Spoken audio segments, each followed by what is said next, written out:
Bismillahirrahmanirrahim. Assalamualaikum warahmatullahi wabarakatuh. Perkenalkan, nama saya Muhammad Rizky Fadilah dengan NIM 123705576 dari kelas B Teknik Informatika semester 1.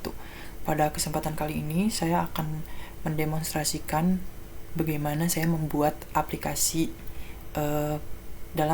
di platform mobile gitu ya.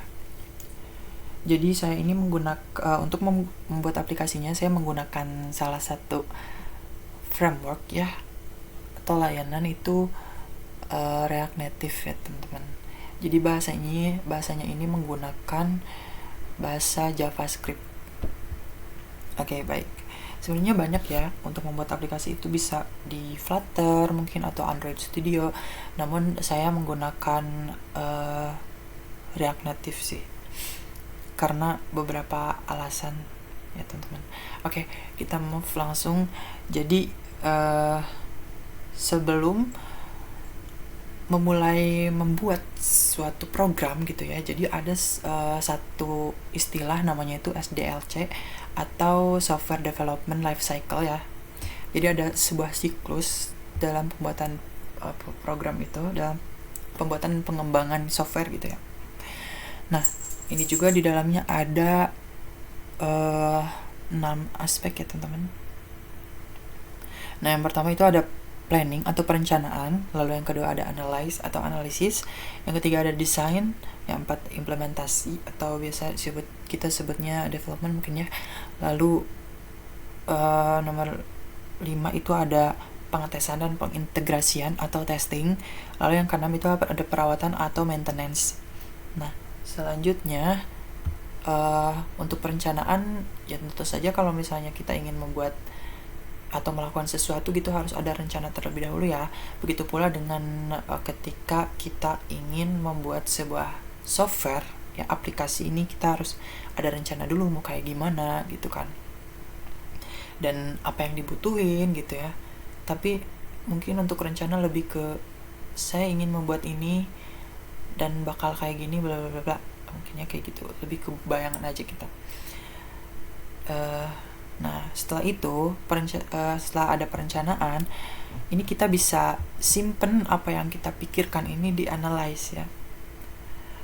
Mungkin kalau misalnya orang lain ingin membuat aplikasi saya ingin membuat aplikasi untuk orang lain, di tahap analyze ini saya akan mendapatkan informasi sesuai dengan klien saya gitu.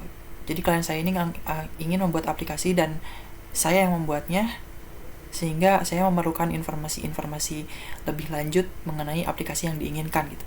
Dan nanti disimpannya itu di analyze kayak gitu. Jadi kalau saya ingin membuat aplikasi untuk orang lain, tentunya saya akan mewawancarai klien saya gitu ya. Tapi kalau di kasus ini kan saya ingin membuat sendiri ya. Jadi otomatis ya saya langsung aja tulis di analyze-nya gitu ya. Nah, di tahap analyze ini ada banyak maksudnya ada beberapa yang perlu diperhatikan gitu, sehingga terciptanya aplikasi ini tuh jelas kayak gimana. Nah, untuk aspek-aspek di analyze ini ada yang pertama itu ada latar belakang dari aplikasinya, pembuatan aplikasinya. Lalu yang kedua itu ada deskripsi dari teknologi informasi yang akan saya buat. Lalu ada branding ya, kayak gitu, ada branding. Selanjutnya ya tentunya ada user story sih. Oke, di sini saya ingin membuat sebuah aplikasi bernama HiSafe ya teman-teman. Dan alasan-alasan saya membuat aplikasi ini itu nanti akan saya jelaskan di sini ya per poinnya juga. Oke, untuk latar belakang HiSafe app ini, kenapa saya membuat HiSafe ini? Karena saya mengambil kasus dari kondisi Indonesia saat ini gitu ya. Yang mana untuk saat ini itu menurut BPS ya, sensus penduduk tahun 2020, bahwa penduduk terbanyak itu diambil oleh generasi Z atau Gen Z ya. Nah, didominasi oleh Gen Z, yaitu mencapai sekitar 74,39 juta orang atau 27,94% dari total penduduk Indonesia. Jadi Gen Z ini disebut-sebut tuh sebagai generasi yang memiliki mental yang lemah. Maksudnya itu memiliki mental yang lebih lemah daripada, ya maksudnya tuh nggak sekuat generasi-generasi sebelumnya gitu ya.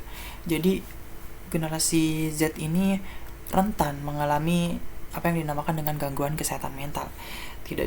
Kita juga banyak ya mendengar kasus bunuh diri gitu, terus ada self harm kayak barcode kayak gitu ya, dan juga bahkan bisa melukai dan mengganggu sesama manusia gitu ya, karena perasaan mentalnya mereka yang memang tidak sehat gitu ya, tidak baik gitu. Nah, penyebab utamanya itu banyak sebenarnya.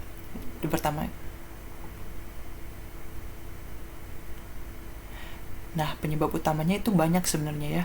Pertama itu ada dari keadaan lingkungannya, keadaan keluarga, ataupun keadaan pikirannya itu yang sudah pusing gitu, mempunyai masalah tapi tidak ketemu mulu si solusinya kayak gitu. Jadi banyak lagi ya teman-teman, untuk generasi Z ini bisa dianggap memiliki mental yang lebih lemah daripada generasi-generasi sebelumnya gitu, atau generasi-generasi lain gitu. Nah, banyak orang yang bisa mengatasi kesehatan mentalnya ini dengan berkonsultasi kepada orang yang ahli dalam bidang tersebut, khususnya dalam bidang psikologi ya, ataupun mengikuti terapi dengan harga yang memang cukup mahal ya teman-teman. Namun, hal tersebut ini berbeda bagi sebagian orang yang memiliki masalah kesehatan mental, tetapi tidak mempunyai dana atau tidak mempunyai modal untuk mengatasi masalah kesehatan mentalnya. Hasil mereka membiarkan kesehatan mental itu jadi kacau, ataupun berusaha untuk mengatasinya namun dengan minim informasi ya. Jadi dari sini ya, minim informasi gitu. Dari permasalahan tersebut, saya ini mendapat inspirasi untuk membuat sebuah aplikasi guna mengurangi terjadinya hal yang tidak diinginkan disebabkan kesehatan mental yang terganggu kayak gitu. Dan tentunya itu dengan harga yang tidak mahal ya, bahkan gratis untuk beberapa fitur gitu. Jika masalahnya ini tidak serius, itu bisa gratis ya, kayak gitu. Nah, HiSafe ini diharapkan mampu menyediakan segala hal mengenai kesehatan mental yang dapat membantu semua pengguna, khususnya pengguna yang telah ditargetkan. Jadi nanti ada penargetan penggunanya di bawah ya teman-teman. Sebagai pembuat aplikasi ini juga saya sangat menerima pendapat-pendapat pengguna dan juga teman-teman untuk pengembangan aplikasi ini guna meningkatkan kenyamanan penggunanya nanti. Gitu.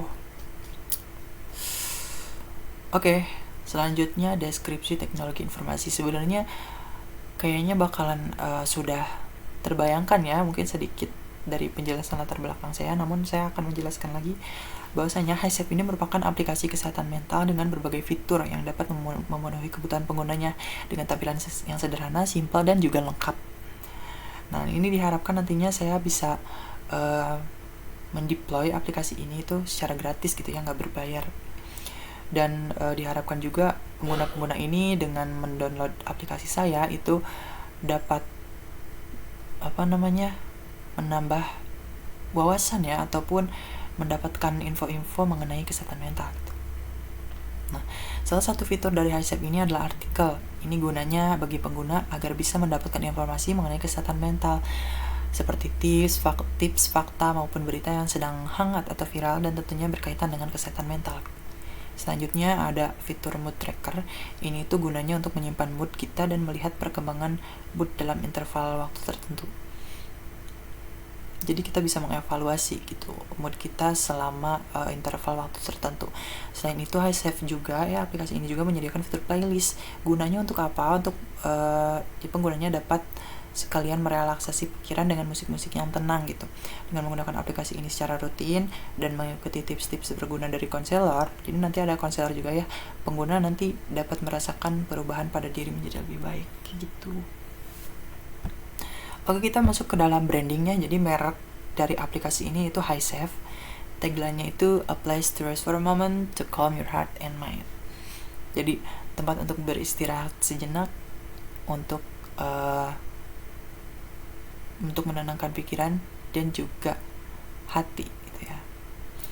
Tuh kampanyenya, aplikasi ini membuat penggunanya dapat menemukan dan mengatasi masalah kesehatan mental dimulai dari langkah kecil.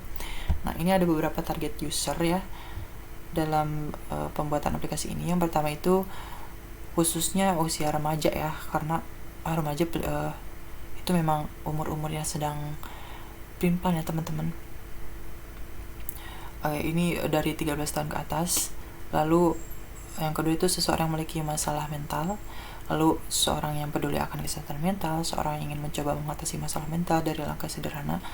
Selanjutnya itu seorang yang ingin menenangkan pikirannya, lalu ingin berbagi solusi bagi orang lain, lalu juga ingin memberikan motivasi bagi orang lain, dan juga ingin mengelola progress mood dari jangka waktu tertentu. Selain itu juga ini targetnya untuk seseorang yang ingin memperbaiki diri menjadi lebih baik, dan juga ingin konsultasi dengan psikolog dari jarak jauh gitu. Nah, untuk UX-nya ini saya mengambil tema sederhana, lengkap, dan juga mudah. Untuk warna yang saya ambil itu nuansa hutan ya teman-teman. Jadi nanti ada hijau, putih, dan juga coklat ya. Untuk inspirasi desainnya itu saya dari ini ya, aplikasi Teduh ya teman-teman. Ini tuh bagus banget aplikasinya. Nih, ini tuh ya keren sih aplikasinya. Jadi saya terinspirasi dari Teduh ini. Oke. Struktur data ini nanti ya teman-teman. Oke. Untuk user story juga sebenarnya penting ya teman-teman. Jadi kita bakalan tahu apa yang akan kita lakukan terhadap si aplikasinya gitu. Nah, jadi user story-nya itu saya membuat lumayan ya 26 sih. Tapi user story itu sebenarnya unlimited ya.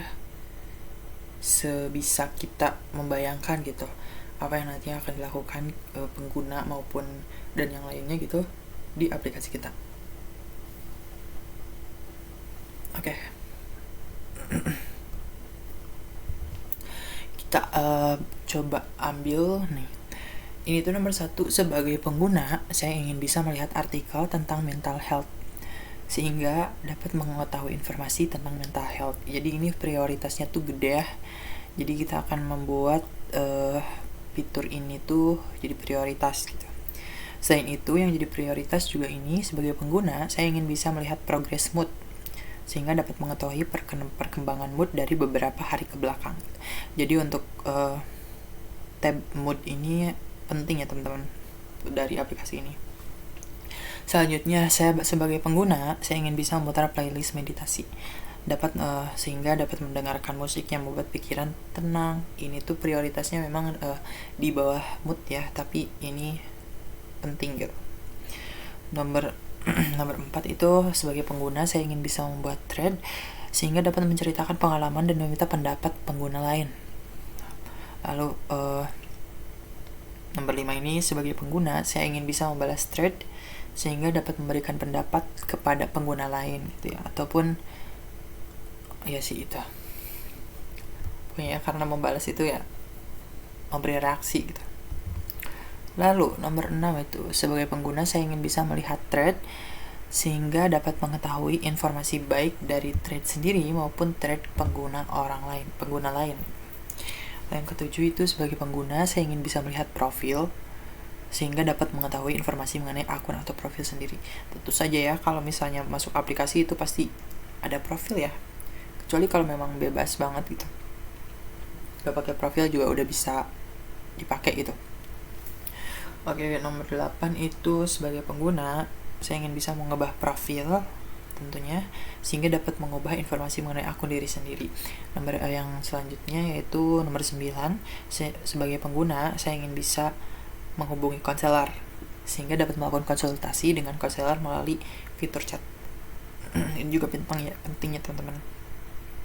Lalu yang nomor 10 itu sebagai pengguna saya ingin bisa membuat janji sehingga dapat bertemu dengan konselor secara langsung untuk konsultasi gitu ya. Lalu selanjutnya itu sebagai pengguna saya ingin bisa mendapatkan notifikasi artikel. Nah, juga notifikasi pengingat ya.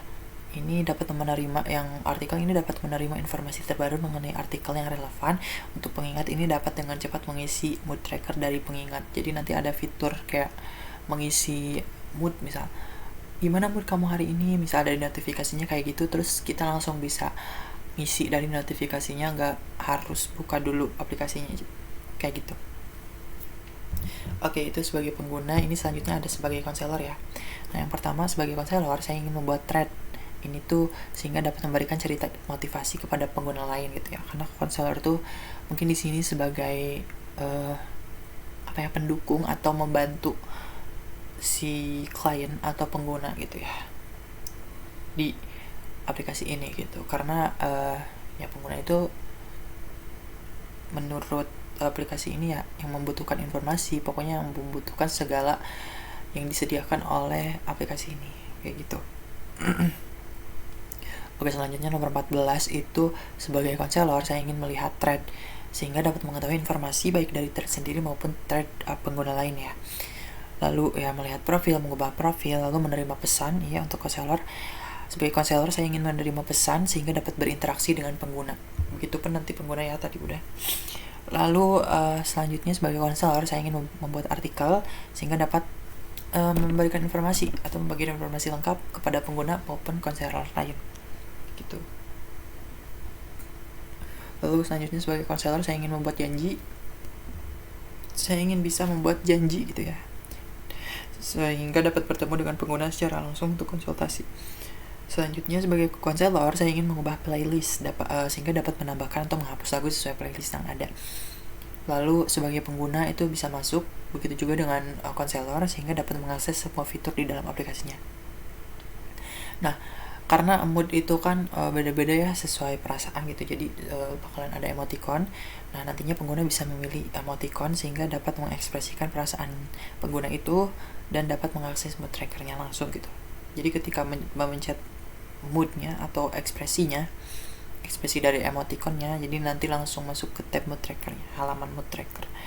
Selanjutnya sebagai pengguna saya ingin memilih artikel berdasarkan kata kunci, jadi nanti ada search gitu ya. Nah, dapat melihat artikel yang sesuai dengan yang sedang dicari. Nah, selanjutnya ada sebagai pengguna saya ingin menulis isi hati atau sehingga dapat mencurahkan segala hal dalam tulisan ini. Mungkin konsepnya seperti diary ya teman-teman, kayak gitu. Lalu untuk pengguna juga ingin bisa mengatur privasi tulisan sehingga dapat merasa aman ketika bercerita dalam tulisan. Karena memang untuk bercerita kepada orang lain mungkin agak susah ya, karena beberapa orang tuh memang gak jujur ataupun ya gak bisa jaga rahasia. Jadi memang lebih baik sih dicurahkan saja ke dalam tulisan, atau lebih baik lagi kalau ingin menemukan solusi dari pendapat orang lain ya ke konselor gitu. Oke. Untuk tahap analyze sudah selesai. Selanjutnya kita masuk ke tahap desain.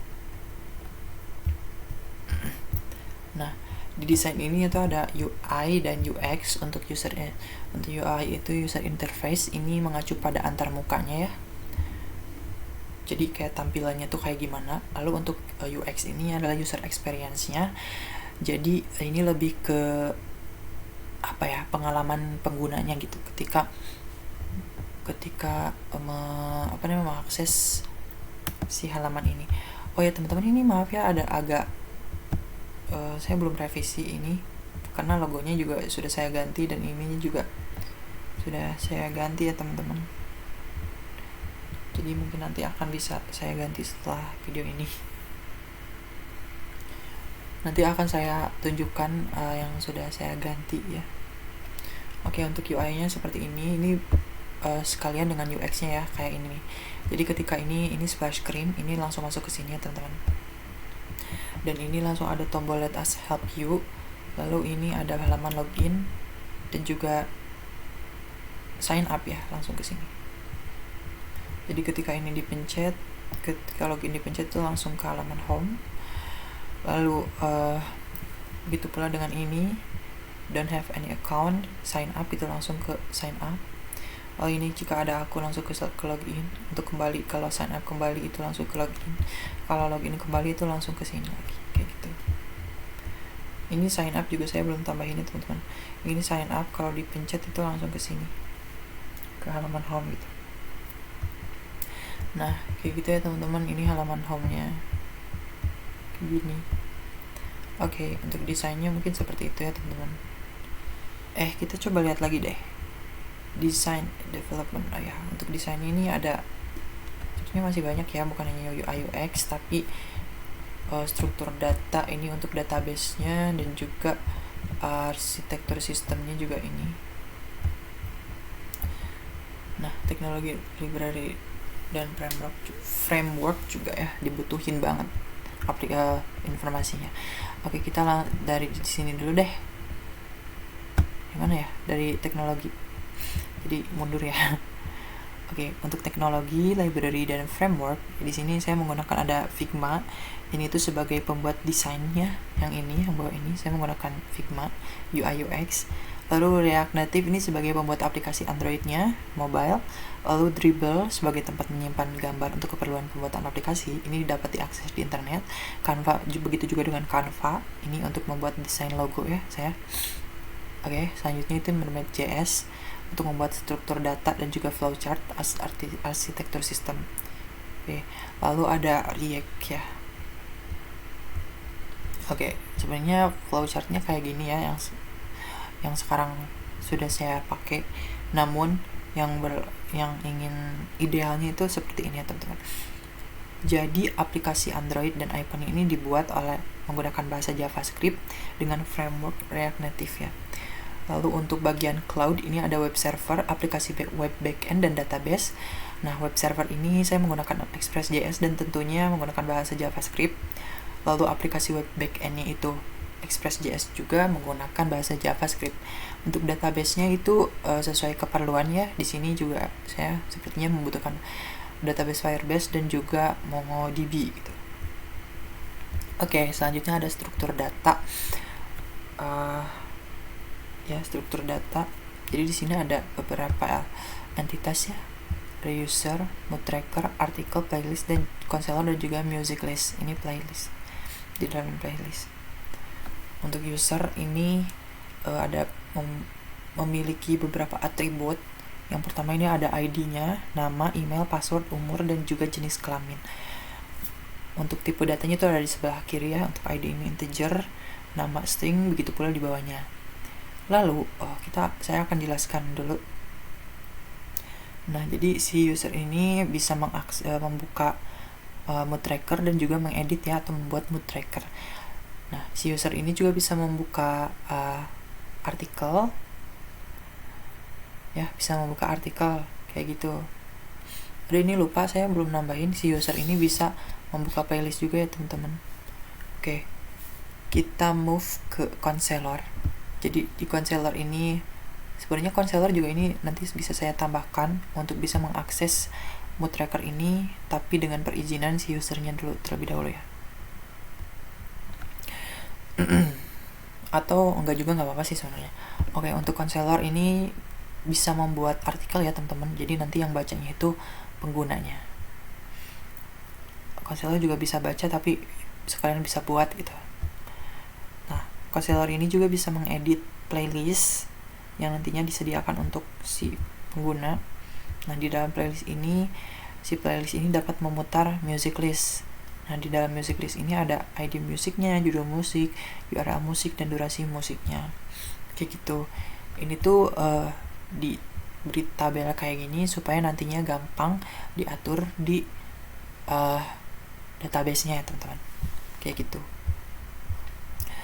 Oke, ini sudah ya untuk analyze. Untuk desain, selanjutnya kita implementasi ya. Untuk implementasi ini penjelasannya itu jadi desain-desain yang telah kita siapkan atau kita buat atau kita bayangkan itu nanti akan diubah ke dalam kode-kode yang bisa dijalankan gitu ya. Jadi nah ini tuh bagian menurut saya paling susah ya teman-teman, karena ya seperti ini gitu ya. Gak ada visual, hanya ada tulisan dan warna, juga karakter-karakter ya. Jadi sebelumnya bentar ya, kita akan buka dulu ke sini ini karena saya menggunakan React Native.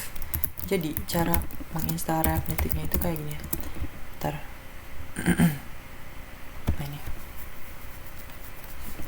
Nah, saya menggunakan React Native CLI Quick Start, menggunakan Windows dan target OS-nya itu Android.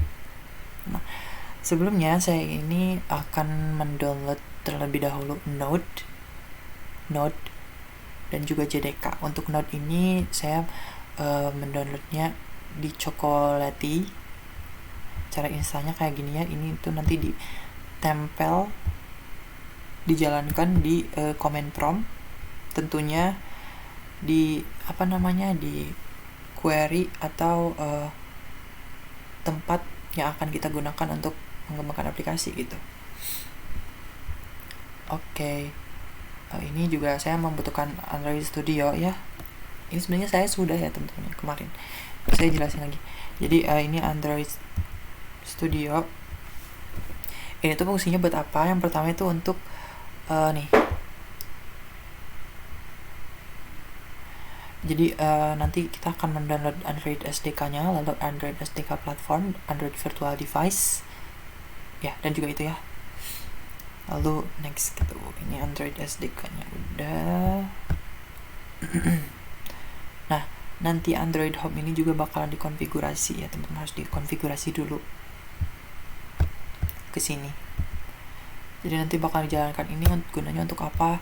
Ini lebih ke buat apa ya namanya? Support Android dan juga nantinya ini support Android dan juga nantinya akan ada emulator mungkin disebutnya emulator gitu, jadi nggak usah pakai handphone. Oke, tapi nanti saya menggunakan handphone sih sebenarnya. Oke, selanjutnya di sini ada add platform tools to pad. Sebenarnya kalau memang kalau ingin menginstal React Native itu seperti ini ya teman-teman. Jadi udah disiapin di website React Native-nya kayak gimana gitu, dan tiap device emang rada beda gitu sedikit.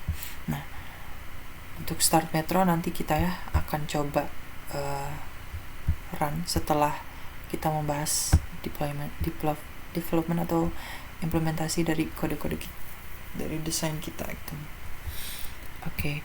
Nah, nantinya setelah berhasil menginstal semuanya gitu React Native, nanti di yang kita ya di tempat kita akan coding itu akan disiapkan satu file. Jadi nanti ada satu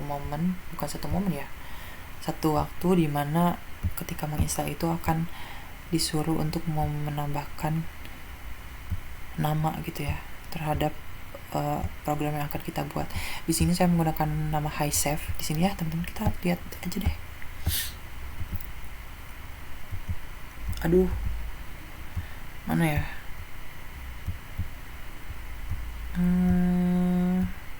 Sebentar. Nah, di sini ya saya disimpannya di tugas, school, dan drive D gitu.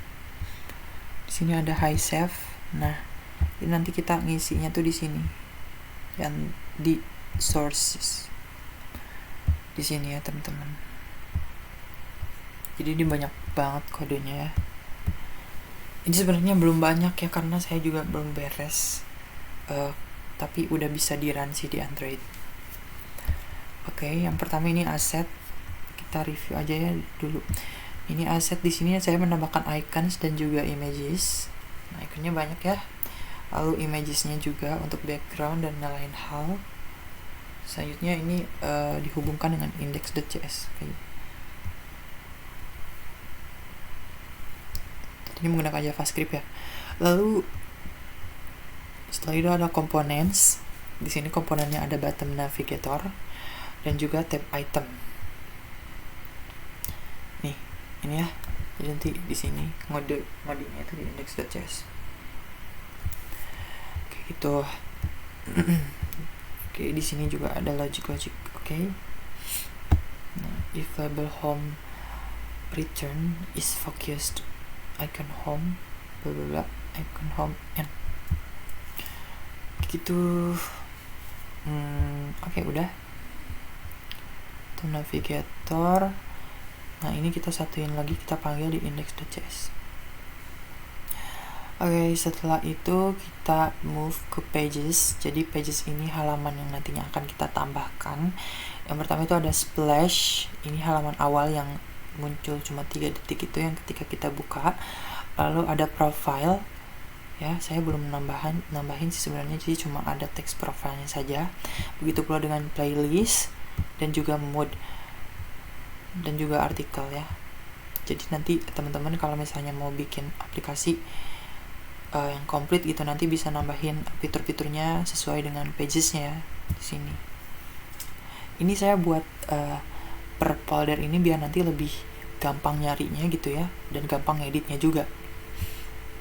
Karena mungkin juga saya akan melanjutkan project aplikasi ini, itu mungkin saja ya. Oke, jadi saya sudah memasukkan, jadi di home sih sebenarnya sudah ada backgroundnya gitu ya di home ini. Untuk splash juga ada background, dan ini ada efek, yang mana efeknya ini memunculkan background selama 3 detik kalau nggak saya teman-teman, kayak gitu. Nah ini juga bukan cuma background tapi juga ada logonya gitu ya teman-teman. Ini untuk stylesnya itu, object stylesnya itu di sini kita bikin sendiri di sini ya, kayak gitu. Oke, seperti biasa di tiap folder ini dibuatkan index.js untuk memanggil ya. Jadi kenapa sih dibuat index.js gitu ya? Ini lebih mudah aja gitu. Nih kayak gini nih, tuh. Jadi kita tinggal manggil aja ini splash home gitu, artikel dari di pages gitu ya, gitu. Import home kayak gitu tuh. Ini kan udah ya, ini diimport. Jadi nanti bakalan diekspor splash profile bla bla bla bla yang di dalam pages ini gitu. Jadi nanti bisa diimpor, bisa diakses di router, yang mana router ini merupakan folder yang berbeda ya dengan pages, dengan artikel maksudnya. Jadi di luar pages.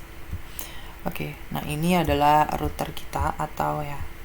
Jadi nanti kita akan ini sebagai remote sih mungkin ya, container mungkin kayak gitu. Jadi nanti pemanggilan atau dan segalanya itu nanti bakal ada di sini. Mungkin ini akan utamanya. Jadi nanti yang bisa dijalankan juga ini router ya di sini. Update TSX nanti yang dijalankan itu routernya. Yang mana ini di sini kayak gitu. Oke, jadi di sini di router ini saya menambahkan beberapa fitur ya. Yang pertama itu saya menambahkan button navigator ini. Jadi saya menamakannya dengan tab. Jadi ini ada objek baru namanya tab ini untuk membuat button tab navigator. Ini saya ngambil dari library-nya React Navigation ya. Ini button tabs. Begitu pula dengan native stack-nya ya. Native stack navigator. Ini saya buat objeknya itu stack mungkin. Ini saya ambil dari library React Navigation juga. Oke, dan di sini saya menambahkan navigatornya itu di button navigator atau navigasi di bawahnya itu ada 5 ya. Yang pertama ada home, artikel, mood, playlist, dan profile. Dan ini masing-masing juga telah saya pasangkan dengan ikonnya, icon masing-masing. Yang mana ikonnya itu sudah diberi logic juga, ketika dipencet bagaimana dan juga ketika pindah tuh bagaimana gitu kayak gitu. Begitu pula dengan ini stack navigator yang di atas itu ketika splash dan juga main app, ini main app ya, ini nanti nggak akan tampil gitu. Oke, mungkin segitu ya. Mohon maaf ya teman-teman kalau misalnya penjelasannya kurang jelas ya, karena rada susah juga sih menurut saya. Mungkin saya harus lebih banyak belajar lagi mengenai JavaScript dan React Native ini ya. Oke, kita akan langsung mencoba untuk apa ya namanya, kita hapus dulu aja deh ini. Oke, kita akan mencoba untuk menjalankannya di handphone ya. Jadi caranya itu saya menghubungkan, kita nyalain dulu ya kameranya. Oke. Kelihatan nggak teman-teman? Kelihatan nggak? Oke. Kita kecilin dulu ya. Duh, rada ngelag ya teman-teman, maaf. Oke. Jadi saya pasangkan ini dengan laptop saya di sini ya. Dan juga kita langsung buka di VS Code-nya ini, kita langsung buka terminal ya. Run new terminal. Kita tunggu. Nah, ini udah terbuka ya. Ini lokasi aplikasi saya berada di sini. Kita langsung buka, kita langsung start si React Native-nya. Full aja deh. Oke. Oh ya, ini kan tadi udah ya. Ini udah implementasi. Dan sekarang ada pengetesan dan pengintegrasian. Jadi ini kita akan ditesting dulu si aplikasinya jalan apa enggak gitu, kayak gitu. Oke, kita tunggu. Ini belum jalan ke sini ya, jadi ini masih di sini. Masih memulai dulu React Native-nya. Oke, kita tunggu.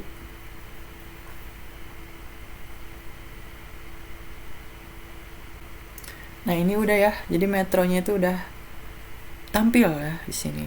Fast, Scalable, Integrated gitu. Oke, jadi ada beberapa menu di sini. Ada R untuk reload di app, D untuk open developer menu, lalu untuk run iOS itu bisa diklik I, dan juga run on Android kita bisa langsung klik A ya. Kita langsung klik A aja karena saya akan di Android ya.